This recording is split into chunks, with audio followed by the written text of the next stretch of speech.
makilala natin ang Panginoon. Sabi dyan, oh, I want to know you more. Makilala ka pa namin ang Panginoon. Just the time I feel that I've been caught in the mire of self, and just the time I feel my mind's been bought by worldly wealth. That's when the breeze begins to blow. I know the Spirit's call,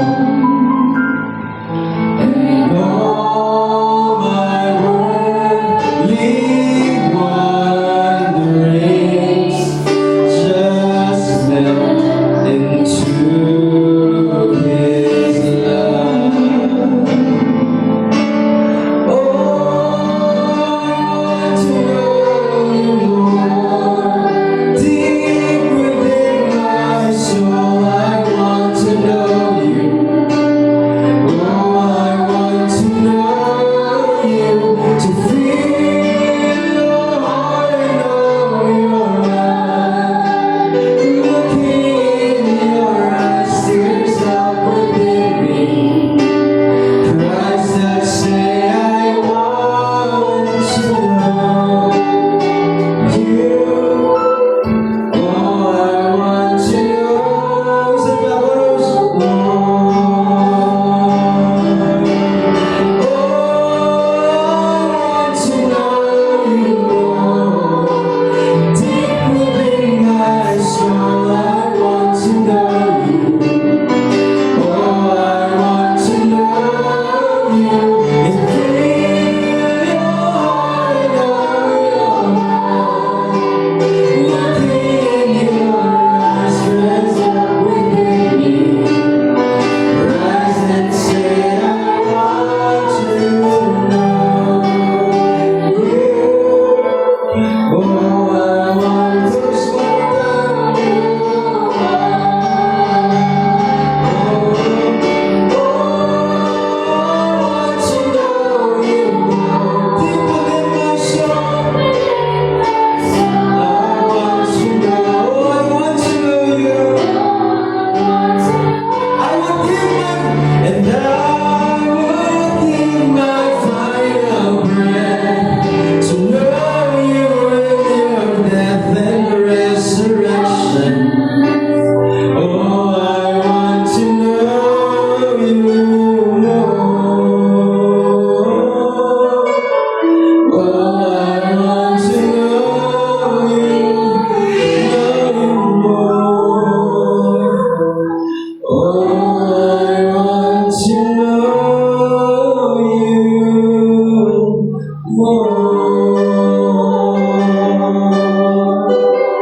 We have the desire this morning, church.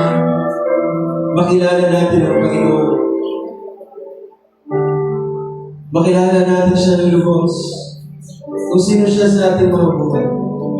Lord, as we prepare our hearts this morning for reading and hearing, and I pray, demonstration of Thy Word.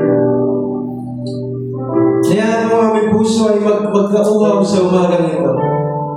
Na higit sa anumang yaman, higit sa anumang kaalaman, na maaari namin makamtan namin na makilala ka. Hindi sapat ang kaloob, hindi sapat ang galing, hindi sapat ang skills, kaalaman, talento. Hindi sapat. Tunay ang sasapat na meron na nais namin kami ay meron sa oras na ito. Ang pagkilala namin sa iyo. Kung sino ka sa amin. Lord, tulungan mo kami na tumayo sa bato ng kapahayagan na kung sino ka. Sapagkat lahat ng kaalaman babagsak. Lahat ng karunungan makaparang. Isa lang ang tatayo. karunungan patungkol sa iyo. The Bible is there. The message is there. The Lord help the church to know you more. We have heard enough, we've seen enough. But Lord, it seems like kulang pa rin ang aming mga pagkilala sa iyo. At karaniwan ito ay nagiging ang bunga nito ay kulang ang aming pananampalataya sa iyo. At ay kulang ang aming pagtingin, kulang ang aming pananampalataya, kulang din ang aming gawa, kulang din ang aming pagsunod. Pero mas lalo ka namin makikilala kung sino ka. Lord, hindi mahirap ang pagsunod. Kasi kilala ka namin. Alam namin kung ano ang iyong kalooban, damdamin, kaisipan. At tinanais namin mapasa amin, katulad ni Pablo, to be in the mind of Christ. Amen. Not just in our own mind. Kasi kung sa amin lang, lagi kaming palyado, lagi kaming tihado, wala kaming magagawa sa aming sarili. Kaya tulungan mo kaming makilala ka. Hindi lang ito maging tradisyon, hindi lang ito maging relihiyon. Kundi maging isang puro at tunay na relasyon. So mga ganito, tulungan mo kami, Panginoong Diyos, na makilala ka.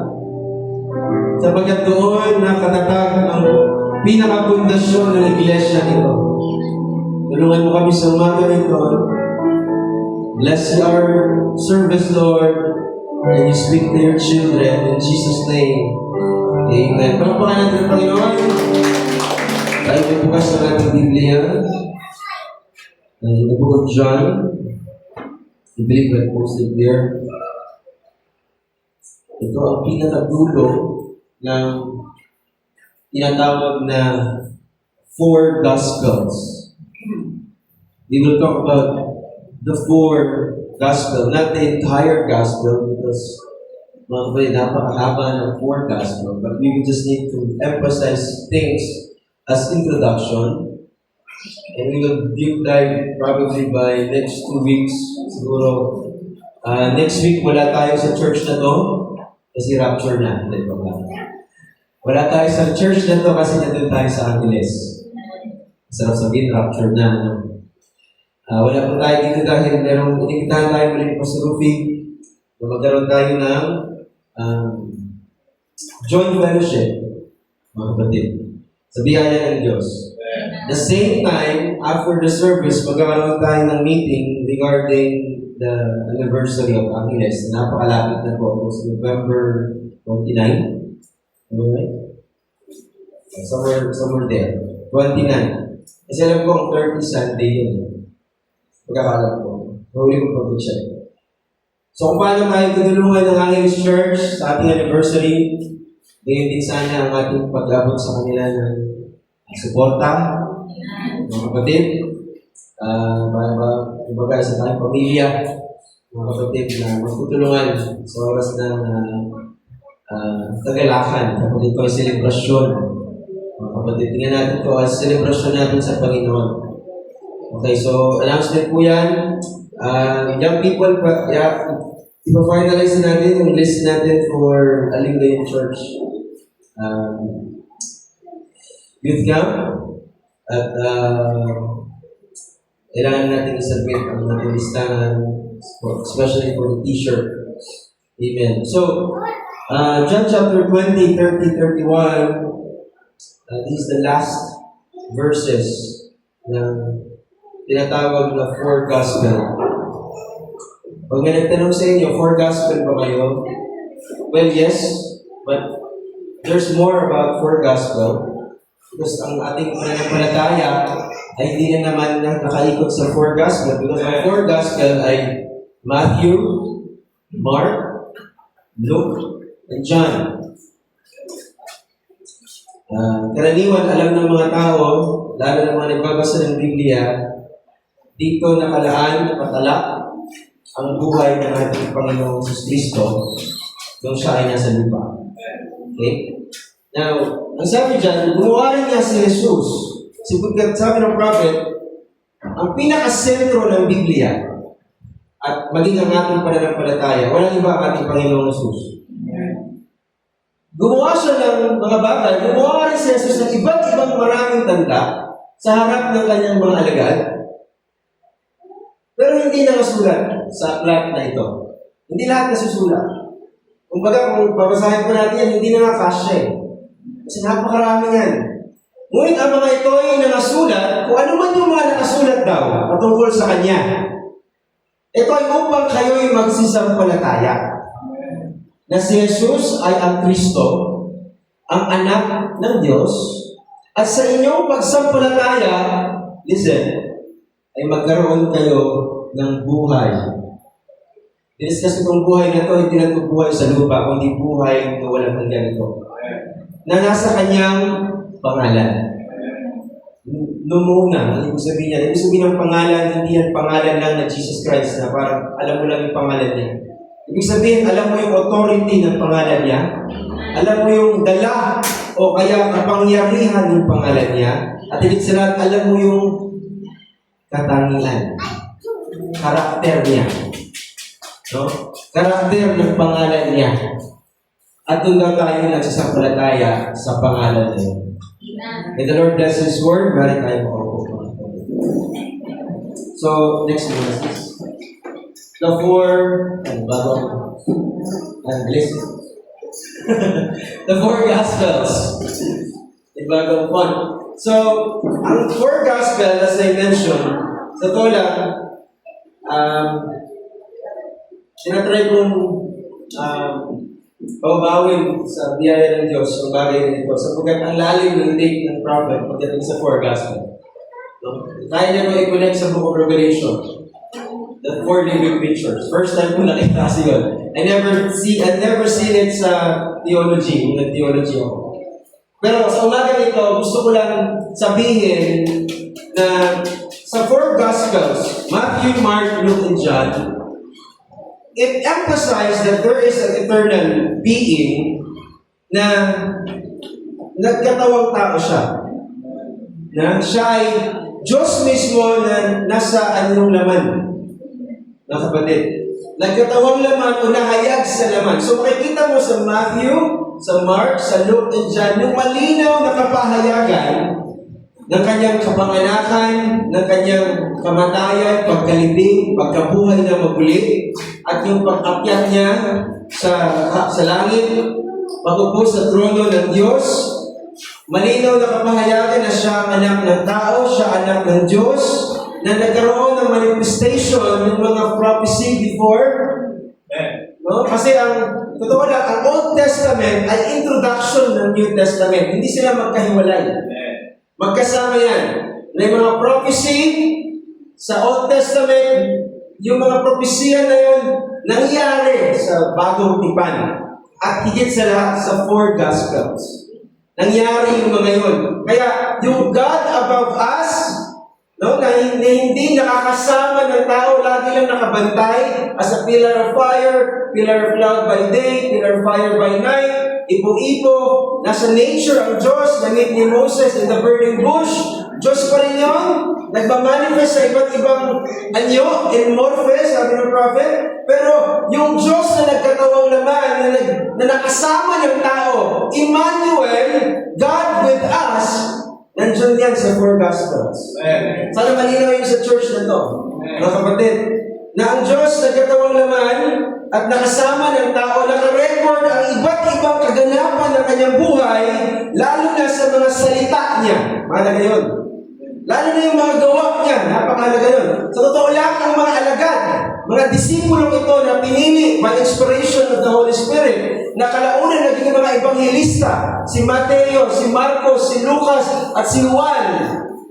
Mga iskriba yan, sabi ng prophet, mga nanunulat yan, nagsusulat. Sa totoo lang, wala sa kanila ang describe sa pamagitan ng kanilang isip kung anong ginagawa ni Jesus nung kasama na siya. Hindi niya dinidescribe sa pamagitan ng kaisipan. Kumbaga, kung ano yung sinasabi ni Jesus, yun din yung susulat nila, sinabi ni Jesus. Kaya nga may mga Biblia na red letter. Kasi verbatim. Ibig sabihin ng verbatim, kung ano talaga pagkabigas ni Jesus, yun na. Hindi nila i-interpret kung ano yung ginawa. Hinayaan nilang gumawa si Jesus. Kung anong ginagawa, yung pinaka-pagod ni Jesus, tulog ni Jesus, no?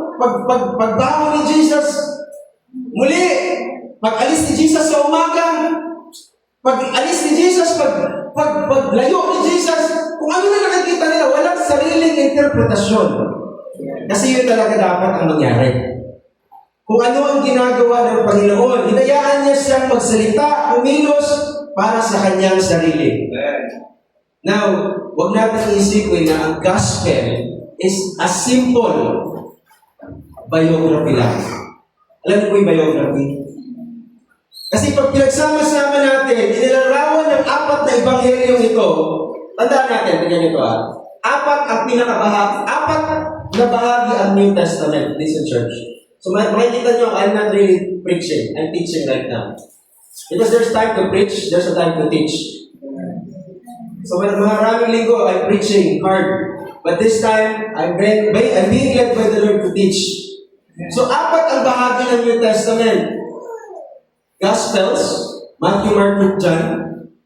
Papasok ang Acts, which is part of the church history. That's the opening of the church ages.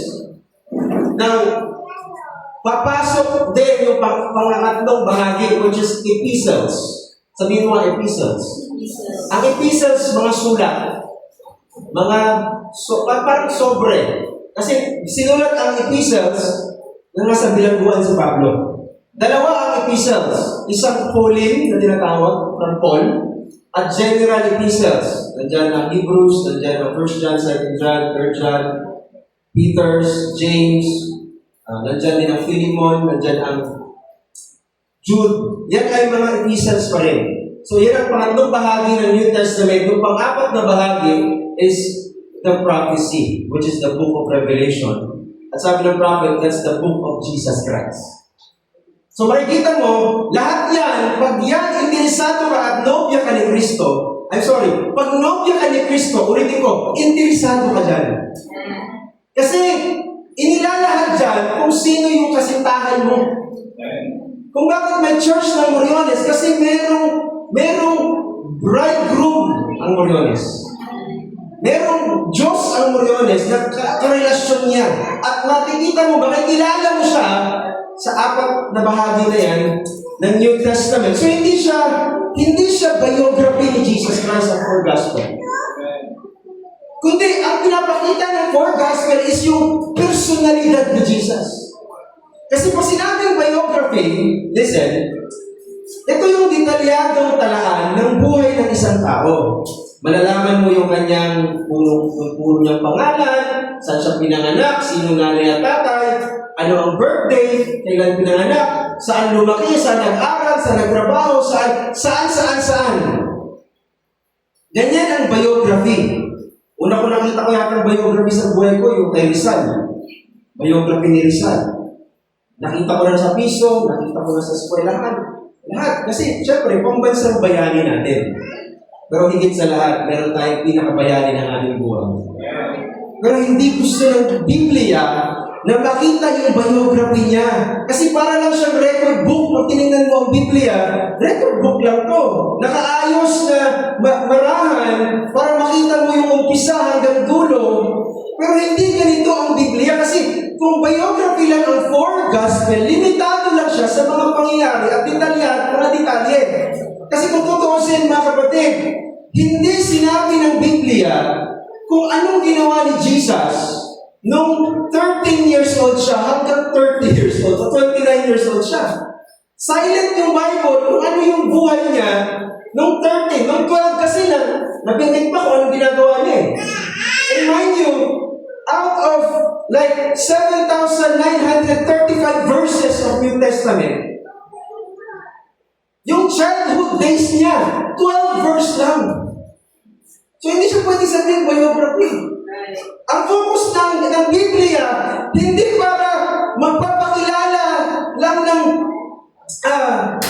ano nangyari. Hindi lang gano'n. Ano nangyari nung siya'y bata?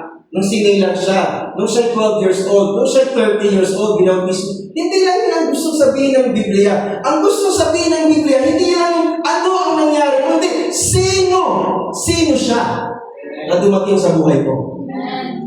Sino siya sa puso mo? Yung personality niya, magiging personally, kilala mo siya.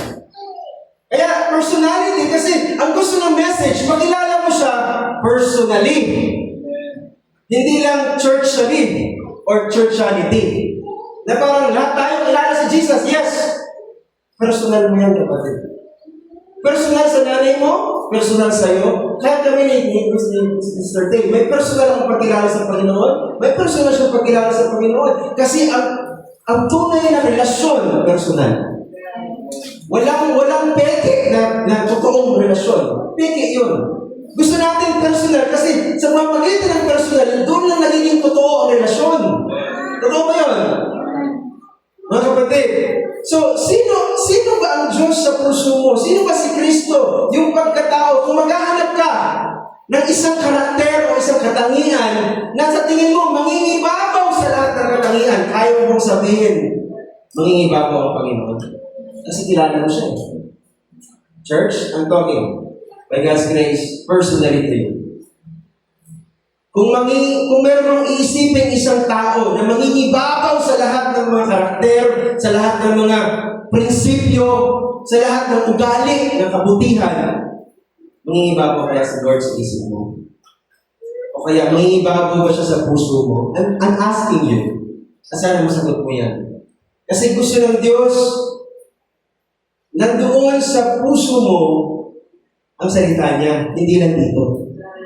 Pinangahawakan ng mga kapatid, kahit anong mangyari. Kasi ang Panginoon Isus, lalo nang makita natin, ang gusto ng Panginoon, hindi lang siya parang pag binasa mo ang Biblia, parang nagbabasa ng kwento ng isang tao. No! Ang gusto ng Biblia, makita mo yung damdamin niya. Kung tutuusin, hindi natin alam anong itsura niya nung 20 years old siya. Wala tayong picture ni Jesus Christ. Meron ba? Wala. Hindi natin alam kung hindi natin alam kung anong nilalaro niya, Brother Talian. Nagpapatentero kaya sa Lord? Alam ba natin? Marunong kaya siya magsampay ng gabi? Tama? Ano kaya ginagawa niyo 21 siya? Hindi mo kaya? Hindi sinabi. Pero ang alam natin is paano niya pakitunguhan ang mga makasalanan. Tama? Yun ang pinakita ng Bible eh. Paano niya pakitunguhan ang mga may sakit? Paano niya abutin yung mga may karamdaman? Yung may mga problema? Yung may mga sa loob na hindi may-broadcast pero nakikita niya at natutulungan niya. Yun ang pinapakita ng Biblia.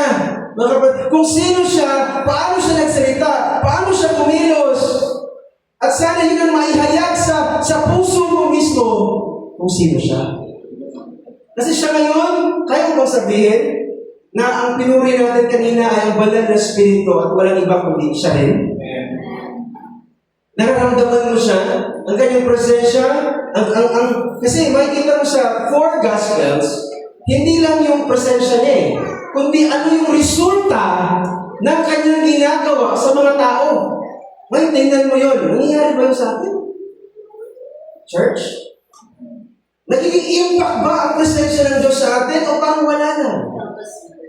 Nung na-meet siya ni Zacchaeus, tandaan mo, chief tax collector yan. Magnanakaw ng kabal ng bayan. Sorry, sa camera, pinilipod ko yun. Di ba? Chief tax collector yan, walang pinagkaiba sa mga magnanakaw sa kabal ng bayan. Pero nung nasa presensya siya ng Panginoon, sabi ng Panginoon, Zacchaeus, bumaba ka dito. Sa araw na ito, pumasok, dumating ang kaligtasan sa iyo. At sa iyong pamilya, ang si Zacchaeus, hindi niya ma-explain. Bumaba siya, at sabi niya, lahat ng mga ninakaw ko, ibabalik ko. Baka 4 na beses. Kaya yun? Sa tulad, hindi mangyari-yari yung sa camera. Hindi mangyari sa Blue Ribbon. Kasi ang kulang, hindi lang yung galing na magpaliwanag sa kautusan. Hindi lang yung galing sa institution. Meron na nagsabi, let's bend the law. Hindi sapat ang law. Ang kailangan doon para magsisig presensya ni Kristo. Yun ang kulang sa meeting na yun. Kaya hindi makaamin, hindi lahat nagsisinungaling kung sino pa nagsasabi ng totoo. Tama ba? Hindi ako masyado sumusubaybay. Pero alam nyo, may kulang. At sana naman, kung may kulang doon sa kamara, may kulang doon sa Blue Ribbon Committee, pus-pus naman ang lugar na to ng bagay na yun. Yung presensya ng Diyos hindi nawawala sa lugar na ito. Tama ba? Kung sa lugar na yung kulang, pero dito, punong-puno tayo nun. Ang presensya ng Panginoon. Kasi yun ang bumabago sa atin. Sabi ng Biblia, sabi, never man spake like this man. Wala silang nakita ganitong tao kung paano magsalita. Wala. Si Jesus lang ang ganung magsalita. Kaya ang daming humanga kay Jesus sa kanyang mga ginagawa, nagpagaling ng mga bula, bumangon ng mga patay, magpatigil ng bagyo. Ngunit ang pinakamahalaga ang tanong, sa inyo, sino siya? Sa kanila kaya, sino siya? Inasmuch na ginawa niya ang lahat ng yun, pero then pinako pa rin siya. Right? Sa church na ito, marami nang ginawa ang Diyos. May mga bagay na imposible, naging posible sa presensya ng Diyos. May mga panalangin na tinugon agad-agad ng Diyos. Ngayon, kapag tinanong ba natin ang ating sarili, sino ba ang Panginoon? Personal. Kasi alam mo ang four gospel, invitasyon po yan. Anong invitasyon? Listen. When I see the four gospel through the message of the hour, isa itong invitasyon na personal mong makilala si Jesus. Hello? Kung na-miss mo yung sinabi ko, ulitin ko, public announcement. Ang four gospel is an invitation for you to know Christ. Know Him more. Para mas makilala mo siya, huwag naman maging boring yung buhay niya sa buhay mo. Ulitin ko. Kung kahit maging sinamplaka ko dito, huwag naman maging malamya ang buhay niya sa buhay mo. Kapag pinag-usapan ang buhay ni Jesus, excited ka lagi. Kasi yan ang naging buhay mo rin. Yan din ang pinakapundasyon ng buhay mo, mga kapatid. Kaya hindi ito libro ng kasaysayan. Kaya si Brother Branham, may message sa Brother Daniel, di ba? Sabi niya, coming him out, or parang, pulling him out of history. Tama ba? Sabi niya, hatakin mo siya sa kasaysayan. Sapagkat He is the same yesterday, today, and forever. Sana ganun ang paniniwala ng church. Sapagkat kapag kaya mo na hatakin si Jesus Christ out of the history and the Bible, nagkakaroon ka ng tinatawag na solid and pure revelation of Him. Sabihin ko, revelation. Isa pa, revelation. Church, lakasan natin, revelation. Ang revelation ay napakahalaga sa church. Kasi sino mang lumalapit sa salita ng Diyos, kung meron siyang pusong bukas, mawawala lahat ng mga maling konsepto niya patungkol sa Panginoon at magkakaroon siya ng tamang revelation. Yung puso niya bukas. No? Kaya minsan, di ba, siguro alam natin yung kwento na Mark, I believe that is Matthew chapter 16, si Jesus nagtanong. Alam niyo kung kwento na to? Nagtanong siya. Ano yung tanong niya? Sa inyo, sino ba akong anak? Whom do you say that I, the Son of Man, I? Sino ba ako para sa iyo? Kung ako daw ay anak, sino ba akong anak? Sabi ng mga tao, some say thou art John the Baptist. Some say you are Elias or Elijah. Some say you are Jeremiah. Some say you are one of the prophets. Pero walang tumumbok kung sino siya. Church. At sometimes ganun, at yung tanong na yan, umaalingaw mo yan hanggang sa oras na ito. Sino ba ako para sa inyo? Ako lang ba ay isang tagapagpagaling? Ako lang ba ay isang tagapagligtas? Ako lang ba ay isang tagapagpatnubay ng mga naliligaw? Pero para sa iyo, sino ko? At ang sabi ng Biblia, sumagot si Pedro, at ang sabi ni Pedro, thou art the Christ. Amen. The Son of the living God. Amen. Anak ng buhay na Diyos. Kailanman hindi namatay. Kung namatay man, nabuhay na maguli-ulit. Kasi sa oras na hindi pa siya namamatay. Kaya sabi niya, blessed art thou, pinagpala ka Simon Barjona, sapagkat hindi ito napahayag sa iyo sa pamamagitan na laman at dugo. Kundi ipinahayag ito sa iyo ng aking Ama na siyang nasa langit, Espiritu Santo. At sabi niya, Pedro, sa batong ito, akala ng mga Katoliko, si Pedro yung bato. Pero hindi. Church, gusto kong malaman ninyo, sabi ni Jesus, Pedro, sa batong ito ay aking itatatag ang aking iglesia. First time sabihin ng iglesia sa bibig ni Jesus. At sabi niya, lahat ng pintuan ng Hades, ng impyerno, ay hindi magwawagi, hindi mananaig sa kapahayagang ito. Kapag kilala mo siya, kahit anong gawin ng mga dyablo, hindi ka matitipag kasi nakatayo ka. Hindi kay Pedro, kundi kung sino si Jesus sa buhay mo. Amen! Hallelujah! Kaya sabi ni Brother Branham, sabi niya, and how blessed are your eyes that do see and hear and understand. For you, sabi niya, for you cannot understand unless God reveals it to you. For the whole church, including the Roman church, is built upon a spiritual revelation of Jesus Christ being the Son of God. Matatag ka.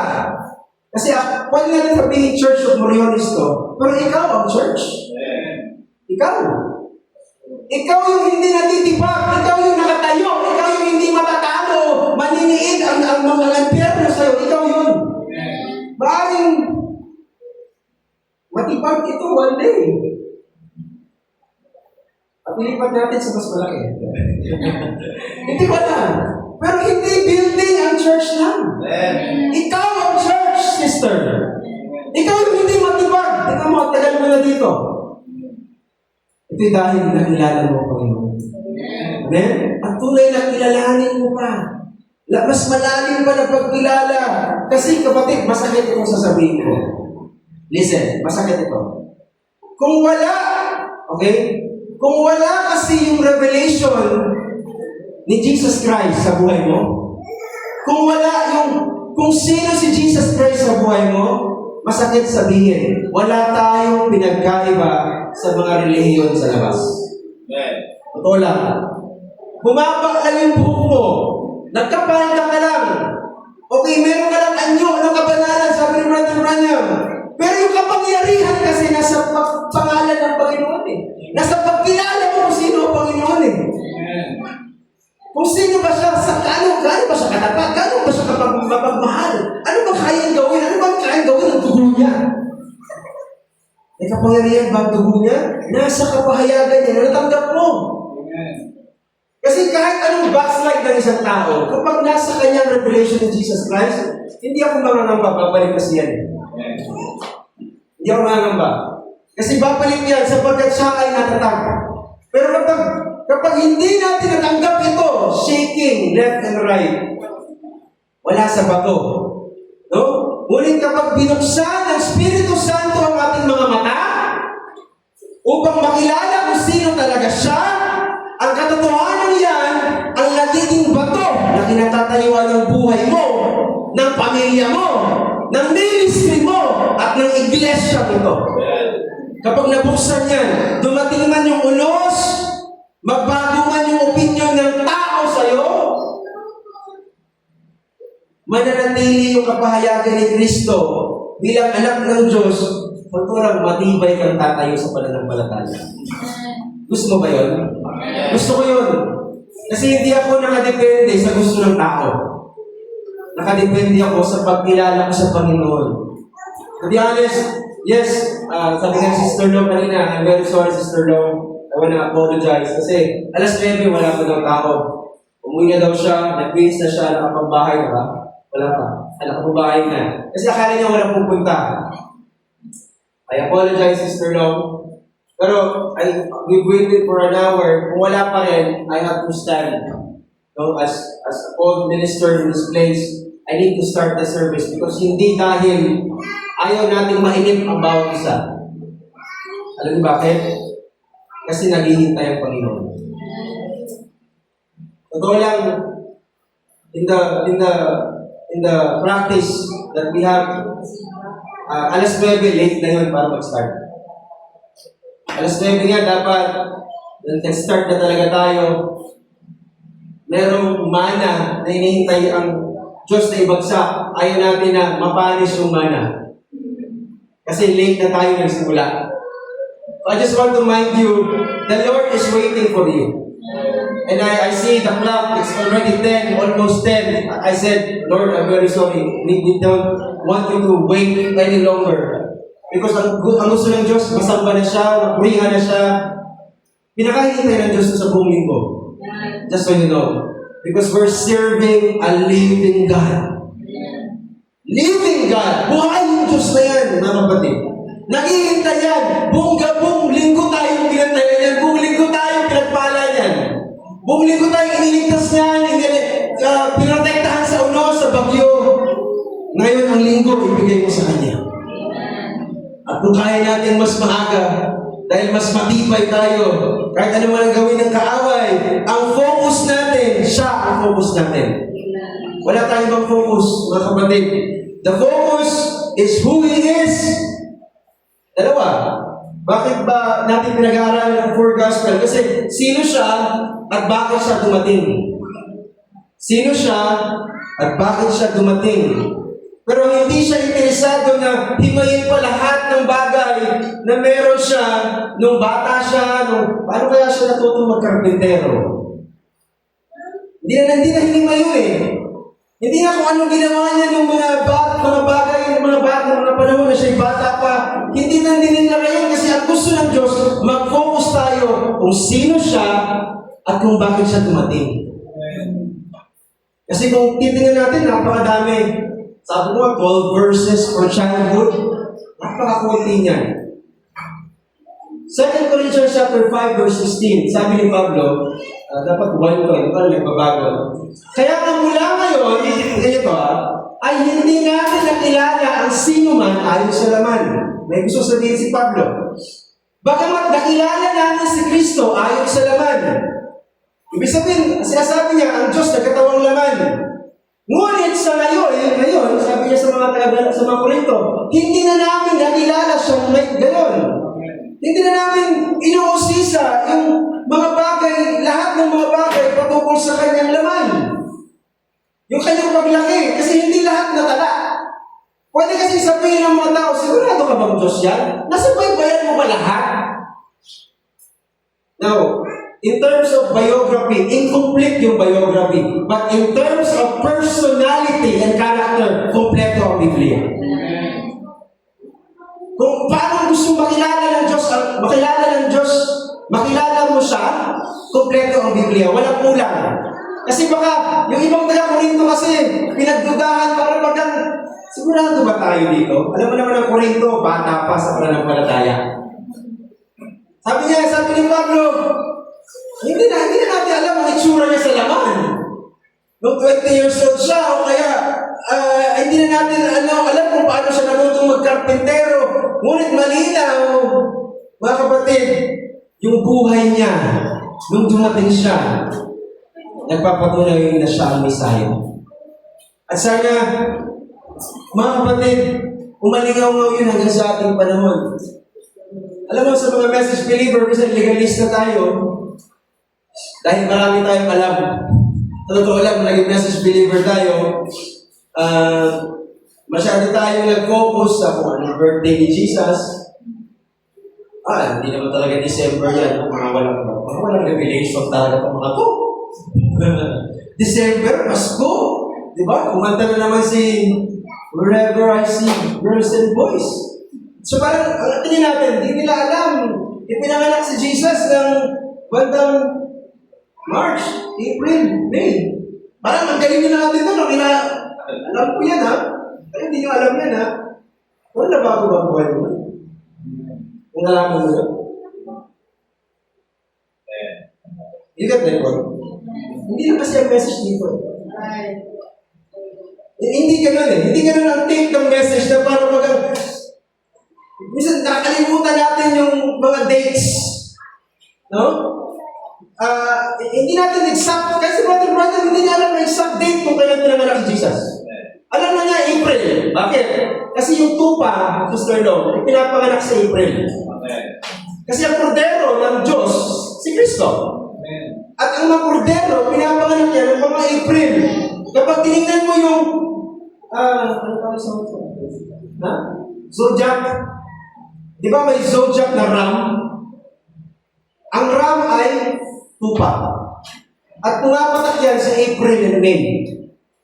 At yun ang sinasabi ni Brother Brandon, April and May, banda doon, pinanganak si Jesus.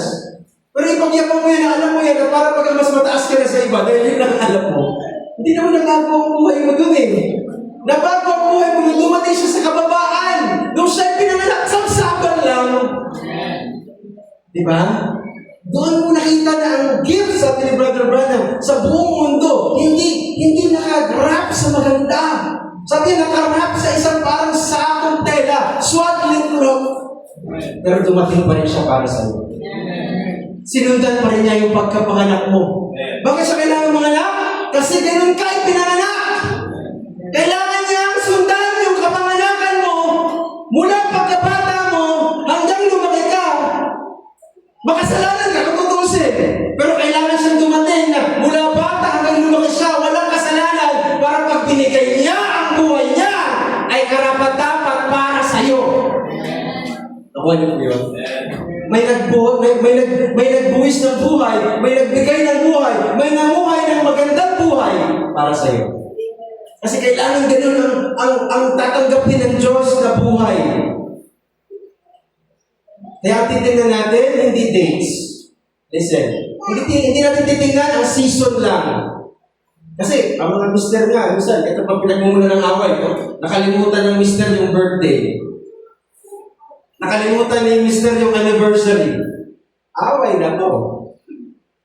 Diba? Kaya si Mrs. naghanda, wala na kay mister. Hindi mo pa alam.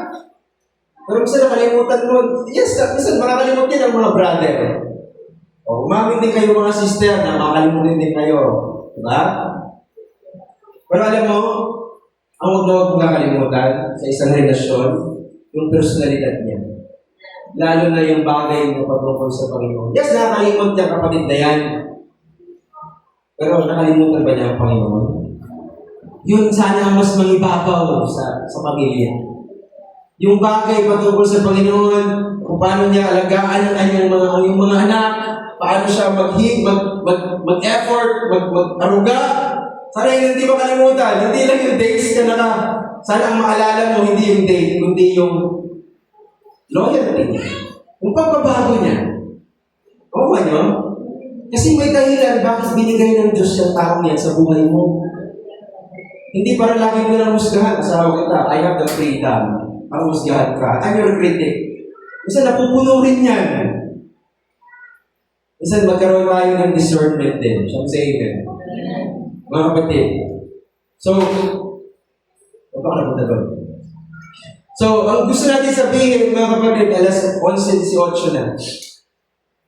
Huwag natin titignan, pag binasa natin ang Bible verses ng buhay ni Jesus Christ, sabi ni Brother Branham, when one regards a verse superficially, he comes up with a superficial understanding. Tagalogin natin. Kapag mababaw ang pagtingin ng isang tao sa isang talata, mababaw din ang kanyang pagkaunawa. Church, gusto kong gisingin ang yung patutulog na mga pagtingin sa Biblia. Alam mo, napakahalaga na ikaw ay magbasa ng Biblia. Hindi dahil gusto mo lang nagbabasa, pero ang goal mo dyan, with that being said, dahil ganun pala ang gusto mangyari ng Biblia, ang approach natin sa Biblia, iba sa approach ng marami. Kasi pag tayo nagbasa, gusto mo makilala siya. Hindi lang para lang mabasa na mayroon kang may pagyayabang na verse one day. Pero gusto mo, makilala mo siya ng mas malalim at hindi lang mababaw. Kapag mababaw ang tingin mo, let's say sa Hebrews chapter 10:25 na lang, Huwag mong kakalimutan ang pagkakatipon. Pagbabago ang tingin ko dyan, mabago din ang pagkaunawa ko dyan. Pero sabi doon, hindi tulad ng iba na nakakalimot na hindi alam na ang panahon ay masama. Pag mababaw na ang tingin mo sa panahon ay masama, makikita yan sa buhay mo, mababaw lang din ang pagkaunawa. Okay po? Hindi po ako galit mga kapatid ha. Hanggat maaari, gusto natin na ang intention natin dito, kung tutuusin, kung hihimayin natin, marami tayong namimiss. Pero hindi pa nga naisulat lahat eh. Totoo lang, hindi pa naisulat. Next one, sis. Kapag tinignan mo yan, ngunit ang mga ito na nasulat upang kayo magsasampalataya na si Jesus ay ang Kristo, ang anak ng Diyos, at sa inyong pagsasampalataya ay magkakaroon kayo ng buhay sa kanyang pangalan. Next mo, sis. At mayroon din iba't ibang mga bagay na ginawa si Jesus na kung susulatin isa-isa, ay inaakala ko na kahit sa libutan ay hindi magkakasya ang mga aklat na susulatin. Napakadami! Kung tutusin, nakakapala na ba kayo sa Biblia? Hindi pa yan, kapatid. Kulang pa yan. Kung gusto mo talaga makilala ang Panginoon, kaya balikan mo yung Biblia mo, tanggalin mo yung alikabok, basahin mo siya ulit. Kasi yung mga yan na naisulat, pinili yan mga kapatid, para personally makilala mo ang Panginoon Jesus. Matthew. Ang Matthew, papakilala niya sa iyo na si Jesus ang hari, ang Misaya ng Israel. Kaya nandiyan yung, chronology ba tawag mo? Yung lineage ba? Saan siya galing? Pagkarami natin ang lineage na yan, ay sabi ko sa inyo, hindi lahat yan perfecto. Yung lineage ni Jesus Christ, from Abraham, from Adan na lang, from Adan hanggang kay Jesus Christ, yung mga salit-salit lahi, para mailabas si Jesus Christ, hindi yan perfecto. Hindi perfecto lahat. Pero hindi tinawag ng Diyos ang mga qualified eh. Kinwalify niya yung mga tinawag niya. Amen? Kung tutusin, hindi ka tinawag ng Diyos dahil qualified ka. Hindi ka tinawag ng Diyos dahil ikaw ang pinakamabait, ikaw ang pinaka. Baka na meron ito, pinaka. Chismosa. Aray. Diba? Pero tinawag ka niya kahit chismosa ka. Dahil balang araw, ikaw pala ay magiging magaling na chismosa ng salita niya. Kung paano si Pablo siya ang pinakamasama, sabi niya, he is the chief of all sinners and he is killing Christian. But when he was converted, kaya niyang mamatay para sa mga ito. Ito niyo? Amen. Ang ingay naman ito. Pag ito naging ka-churchmate ko. Ang galing mo maghusga. Pero ikaw rin naman. Diba? Bago mo tingnan ang mutat ng iba, sabi ng Biblia, yung mutat mo muna. Pero praise the Lord, no? Tinawag kayo ng Panginoon. Pati palakpakan natin ang Panginoon. Lord, salamat. Ang dami-dami kong magkukulang. Pero nandito pa rin ako. Pag binasa mo ang Book of Mark, dito makikita kung paano siya naglingkod. Dito mo makikita ang napakadaming miracles. Pagpapagaling na sa Book of Mark. Pag binasa mo ang Book of Luke, dito makikita yung perfect man. The Son of Man. He is the perfect man. Nandiyan ang Luke 17:30. Di ba? Diyan mo makikita, makikilala si Jesus. No? Kung sino siya as a perfect man. At diyan, ito yung, kung tutusin, kung ipapapatuloy natin ang study natin by next 2 weeks, sa lahat ng yan, nandito talaga ang pinakamataas na revelation sa brother. Jesus, the Son of God, the deity, the Godhead, nasa dyan. In the beginning was the Word was with God, and the Word was God. In the verse 40, the Word was made flesh. Nandito. No? Sabi ni Brother Branham, para yan 4 living creatures. At saka natin tatalakayin yun. Gusto ko maging ready muna kayo. Kasi pag tinalakay natin ang 4 living creatures, nakabase siya sa mga libro na yan. So, ang approach natin, mga kapatid, ang gospel, hindi ito sinulat para lang masatisfy yung curiosity mo at makapag-provide tayo ng history ni Jesus, kundi ang pinakadahilan bakit sinulat ang mga aklat na yan ay para akayin tayo.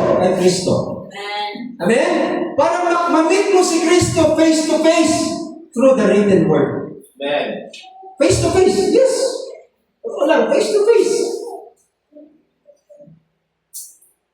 Napakasarap magbasa niyan, lalo kapag alam mo bakit ka nagbabasa. Ang hirap kasi ang hirap magbasa na hindi mo alam bakit ka nagbabasa. The same thing as nakikinig. Ang sarap makinig ng preaching kung alam mo bakit ka nakikinig ng preaching. Ang sarap na makarinig ng teaching o kaya kapahayagan, lalo na kung ito yung inaasam na matagal mo nang hinahanap na teaching. Na gusto mong makilala ang Panginoon. No? So, gusto ng Panginoon na dalhin tayo sa Kanyang presensya as He is the same yesterday, today, and forever. Now, ayaw natin na pag nagbasa tayo ng scripture, para tayo mga investigador, na parang, what happened here? When this happened? Saan ito nangyari? Kailan ito nangyari? Sino ito? No? Ayaw natin ng ganun eh. Na para pag-iimbestigahan mo lang ang scripture na ito na in as much as mauwi tayo sa intellectual lang na pag-aaral or talakayan, lalo kung personal mong pinag-aaralan ang isang Biblia, ang isang bahagi sa Biblia.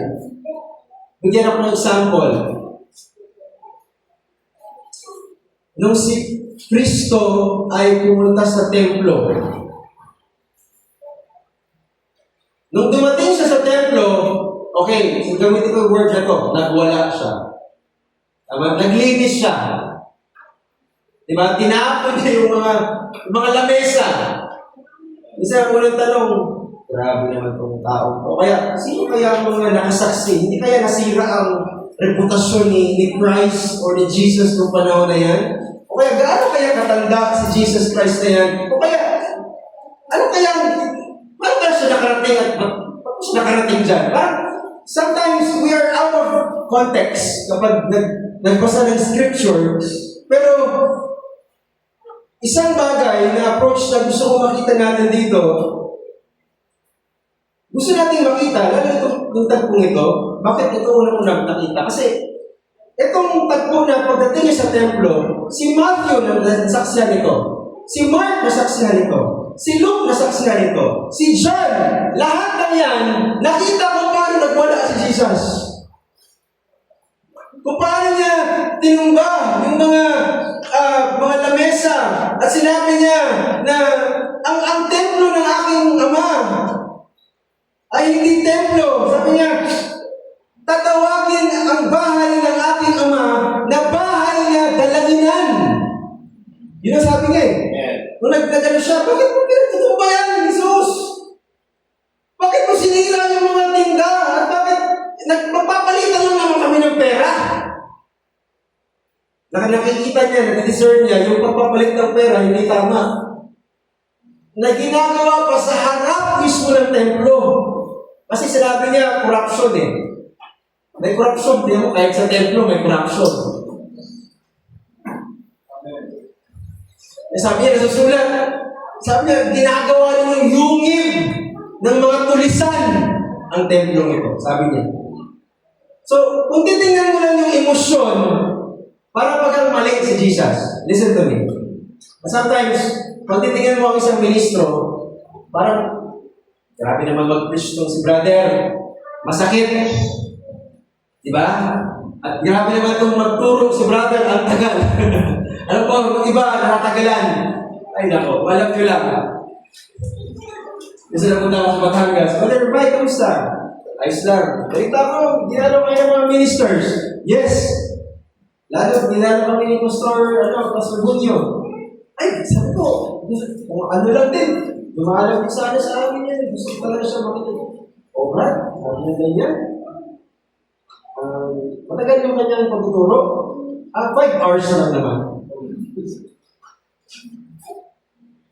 Pero hindi kami nainig. Kasi gusto namin yung sinatalakay din. 5 hours. Kaya? Diba? Isipin niyo na lang din yung bahagi ng isang ministro. Napakahirap magturo kung tutusin. Hindi basta-basta mga kapatid magturo. Pero sana makita nyo kung anong gusto namin ipakita sa inyo. Walang iba ang ating Panginoong Jesus. Kasi marami nagtanong, ba't nagwala si Jesus nung panahon na yun? Papasok siya sa templo, tapos magwawala siya. Sabi pa nga, mag-a-attitude siya. Pero hindi nila nakita yung kabanalan ng Diyos. Kasi banal ang templo ng Diyos. At kapag sinabing banal, hindi niya natitiis yung kasamaan sa templo. Iba ang templo ng Diyos. Huwag niyo itong isipin na parang bahay niyo lang, o kaya isang lugar na gusto niyo puntahan. Ano man ko, may appointment time yan. Yung appointment time na nilagay ng Diyos doon, gusto niyo manalangin sa loob ng templo. Pero sa labas, mga kapatid, ipinakita niya kung paano niya ipinagtanggol ang kabanalan ng Diyos. Ipagtanggol mo rin ang kabanalan ng Diyos sa buhay mo. Huwag mong iwirakan ang kabanalan ng Diyos sa buhay mo. Ipagtanggol mo yan. Kasi ang tunay na kabanalan ay may dalisay na pagsamba. Dalisay. Ayaw niya pumasok sa templo na gano'n yung itsura ng templo eh.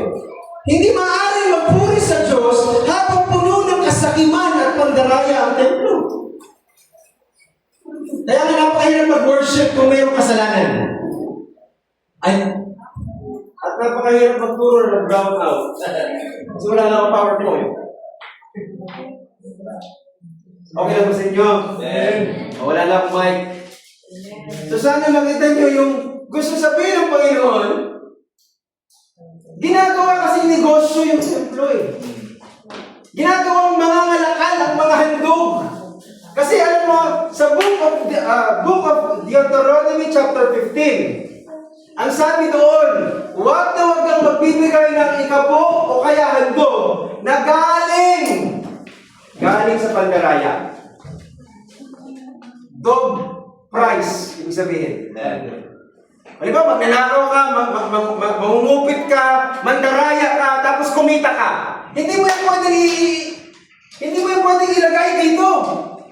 Tanggalin yan, ibalik. Kasi sabi ng Biblia, karumal-dumal yan sa harapan ng Diyos. Ayaw ng Diyos yan. Nakikita niya, yung mga kinikita ng mga per se, temple goers, church members, ilalagay sa kaban. At gusto-gusto naman ng mga paresyong hipokrito. Sabi niya, hindi ganito ang templo ng Diyos. Ang templo ng Diyos, bahay dalanginan. Na may purong pananampalataya, purong pagsamba. Mga kapatid, hindi self-gain ang pagsamba. Hindi ka sasamba kasi marami kang kita. Di ba? Minsan, pupunta ka ng church kasi ang alwa ng buhay eh. Pero tingnan mo, pag dumating yung, ano ba yun? Gawad ba yun? Gawad.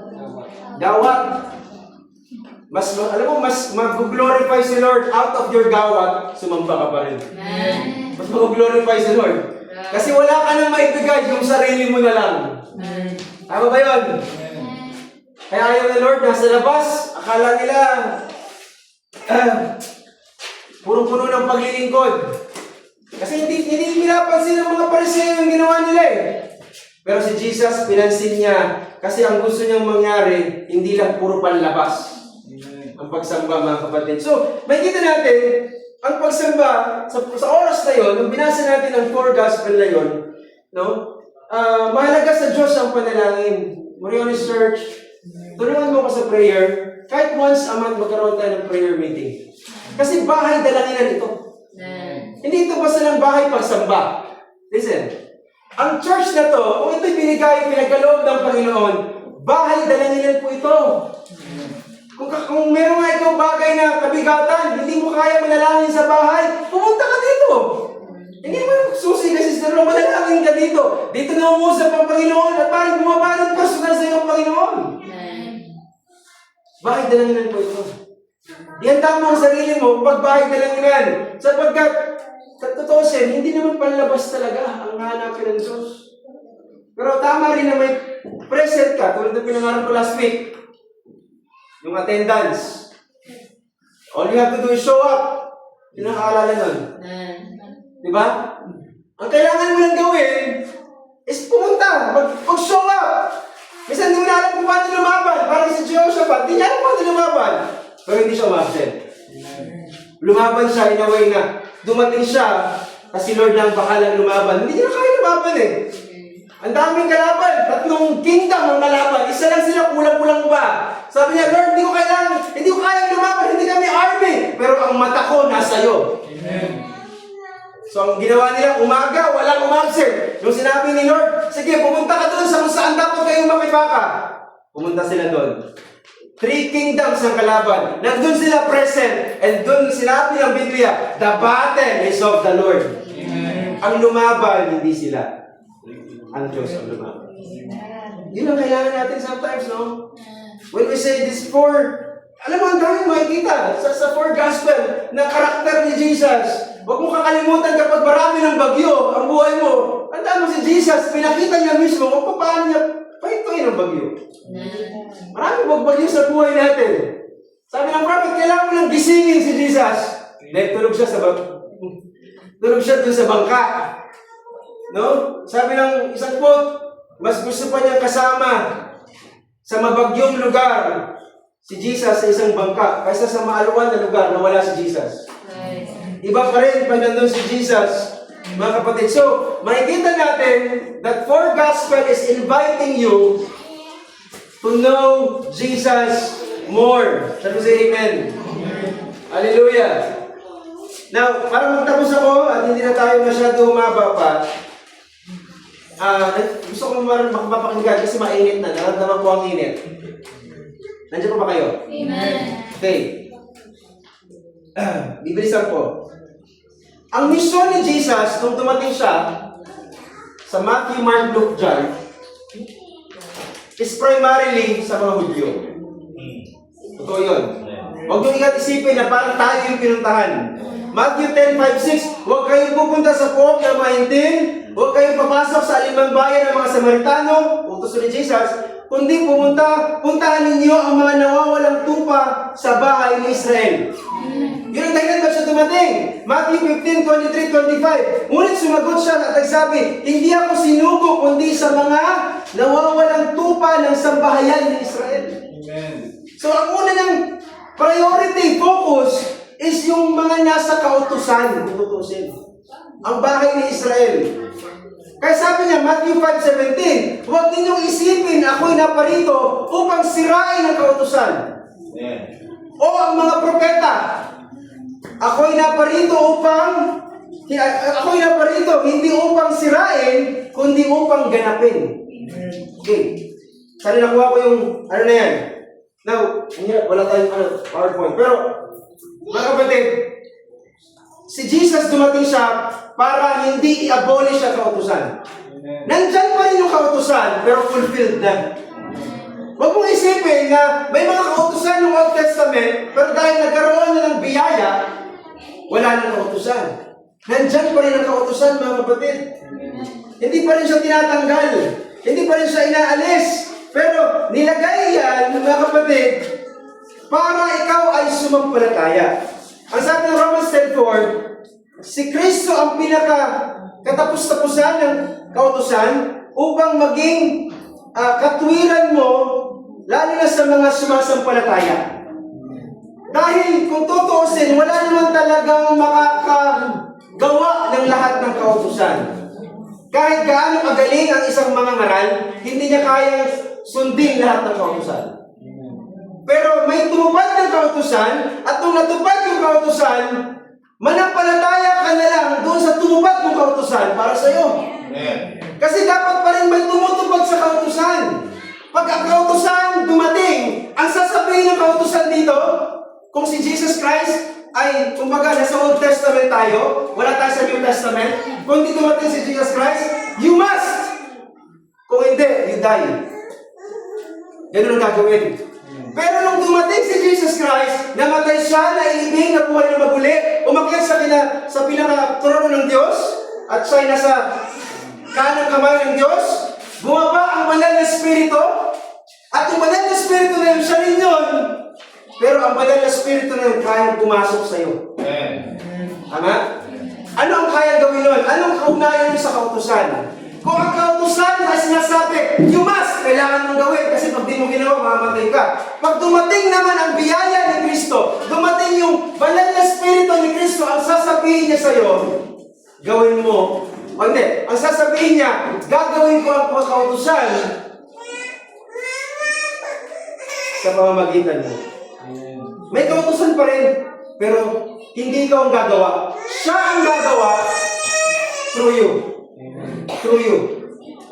He will through you. He will be in you and He will do the works. Totoo lang. Kaya, meron pa rin kautusan. Meron pa rin pagsunod. Ang iniisip kasi ng iba dahil dumating yung biyaya, pwede ko nang gawin lahat ng gusto kong gawin. Minsan, sabi ng isa, ligtas na ako, forever ligtas na ako. I don't think so. Kung ligtas ka, naligtas ka dahil may biyaya ang Diyos ng Espiritu Santo sa'yo, at dahil may Espiritu Santo na kaligtasan sa'yo, gagawa ka ayon sa Espiritu Santo na nasa sa'yo. Tama ba yun? Kaya, tingnan mo to kung ano ang ginagawa ni Jesus sa 4 Gospels, yun din ang gagawin mo as continuation. That's the main reason bakit natin pinag-aaralan kung sino si Jesus sa 4 Gospel, kung sino siya. Kasi magiging ganun ka rin. Totoo lang. Magiging ganun din ang kaisipan mo. Magiging ganun din ang pagtingin mo sa mga makasalanan. Magiging ganun din ang tingin mo sa mga babae. Kasi pag walang banal na spirito ka, tapos lumapit sa'yo ang isang magandang Maria Magdalena, I'll tell you, mahulog ka. Ang ganda ni Maria Magdalena, sabi ng prophet. Pero kung walang banal na spirito, mahuhulog ka kasama niya. Pero kapag ikaw ay may banal na spirito, tutulungan mo siya umangat at sasabihin mo sa kanya, huwag ka na magkasala muli at sister. Kasi kapatid kita sa Panginoon. Nakuha niyo po? Nakuha niyo sana yung punto natin sa umagang ito. So mainit na po, ano? At nakukuha niyo po yung gusto natin sabihin. Kasi kahit na baga may biyaya, tingnan nyo, ano yung sinasabi ni Jesus sa Sermon on the Mount? Blessed are those that are pure in heart, for they see the Lord. Blessed, pinagpala ang mga peacemaker at sila ay mag-inherit. Blessed are those, napakarami yan, blessed are they. Sa unang tingin, gentle preaching ni Jesus yan. Pero kung titingnan mo yan ng maigi, kautusan pa rin yan. Hindi siya grace. Kasi may kondisyon siya para ang law kasi, para matanggap mo ang isang bagay, may kondisyon. Para daw, tingnan mo blessed are they that are pure in heart, for they will see God. Ang hinihingi ng sinabi ni Jesus, para makita mo ang Diyos, kailangan pure ka. Alam mo ba ang pure? Hinihingi yan ng kautusan. Do not kill. Do not do adultery. Pure ka dapat. Law pa rin yun eh. Amen. Pero in a different way. That is law in perfection. Hindi na sabi ng prophet. Law in perfection. Pinagpapala ka dahil ganito ka. Kasi ang totoong grace, walang kondisyon. Para si Abraham. So, walang kondisyon ng grace. Kahit anong gawin mo kung tutusin. Dahil nasa iyo ang gift of grace, eternal life sa iyo yan. Pero hindi kasi ganun entirely. Meron pa rin kautusan, mga kapatid. Pero nagagawa yung kautusan, yung magta-tights na lang eh. Ang hirap mag-tights eh. Pero magagawa mo yan kapag may banal na spirito ka. Sabi ni Brother Branham, ang tithing is a revelation from the Lord. Ang offering is a revelation from the Lord. Kasi magagawin mo bang magnanakaw ang sarili mo? Nasa luwid eh. Pagdating mo sa Angeles, magnanakaw ako eh. Kung tutusin dahil, hindi naman, nung nagtrabaho ako, hindi ko pa naiintindihan ng tithes. Nung sa dati ko pinaggalingan, pwede ka mag-tithes, pwede hindi. May sobre ka man o wala. Pero dito, pinupunto ng kautusan, magnanakaw ka habang hindi ka nag-tithes. At ayaw mong maging magnanakaw sa harapan ng Diyos. Nakuha nyo? Kailangan mo ang banal na Espiritu Santo. Pero binigay yan, mga kapatid, dahil may biyaya. At dahil nakita natin, mga kapatid, kumbaga, ang law is the standard of God, hindi yan bumaba. Pero yung supply, yun yung grace. Sa totoo lang, ang 4 Gospel, hindi niya sasabihin sa iyo ang grace, totally. Sasabihin sa iyo ang grace, ang doctrine of grace, Wala sa 4 Gospels talaga. Makikita mo lang siya. Tinawag talaga yung 4 Gospels, yung grace talaga, tinawag siya sa Pauline. Si Pablo talaga ang nag-reveal kung ano ang grace ni Christ. Pero para ma-reveal niya yung doctrine of grace, kailangan niyang hatakin yung death, burial, and resurrection ni Christ para ma-deliver sa iyo ang grace. Kung wala ang 4 Gospel, hindi ma-explain ni Pablo ang grace ni Lord. Amen. Kaya kailangan mong makita yung 4 Gospel para mas maintindihan ang grace because this is church of grace. Ito ay church na punong-puno ng biyaya ni Lord. Dahil nandito ang pinakahari ng biyaya. So what I'm saying here is, grace is not just receiving things from the Lord. Grace is knowing the persona. Because grace is a person. Amen. Sabi ni Brother Branham, grace is a person. Para makita mong nahabag ang Diyos sa'yo, makita mo mismo ang Diyos sa persona ni Jesus Christ na kumilos sa buhay mo.